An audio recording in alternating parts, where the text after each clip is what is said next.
Welcome back to Wine and Dined. I'm your host, Mark DeWolf. So today we're going to talk about dryness in wine. You novice or experienced wine drinker alike, we often talk about wines we like in terms of dryness. So what contributes dryness to a wine?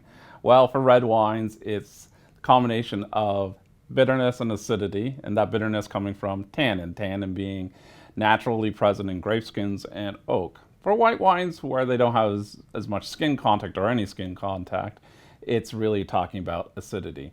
And when you talk about how sweet or dry a wine is, often people just think it's residual sugar, but it's really the combination of how much sweetness, how much bitterness and acidity, and where that balance lies. Currently everybody likes dry wines, and I'll air quote dry. But it's not always been that case. Over the history, many times the sweetest wines of the world were the most famous, the most popular. Sautern, Tokai, German Beerenauslese, and others have been hugely popular over times. How do you get sweetness in a wine? Well, it's not by adding sugar. 4 ways. We can arrest fermentation by sulfur, but of course that's not as popular anymore as people don't like sulfites and as more added sulfites to their wine. You can arrest by dropping the temperature down during fermentation in a hospitable climate for the yeast. Great way to do it, and how most people do it now. Filter it, rack it, whatever. Get rid of the yeast, then it won't re-ferment in the bottle. Third way, fortification. Adding a spirit while the fermentation is going through. This raises the alcohol level, kills off the yeast. You're left with a sweet but high alcohol wine. Great for sweet wines like port, not so great for table wines. Last way is to add Sous Reserve. Sous Reserve just means sweet reserve. So that means we've left some grape juice that's sweet. We didn't ferment it, add it back in at the end, and that was a kind of a natural-ish way of adding some sweetness to your wine. So, in terms of popular wines at the NLC and other liquor stores around Atlantic Canada, let's look at their sweetness level.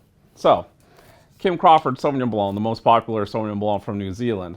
That's about 2 grams per liter of residual sugar, so not a lot, about the equivalent of 3/4 of a teaspoon. And in terms of calories, as a result of that sugar, very low. About 1.2 calories per glass as a result of residual sugar from the King Crawford. Why do they leave such little amount of sugar in the wine? Because they want it fresh and crisp and lively.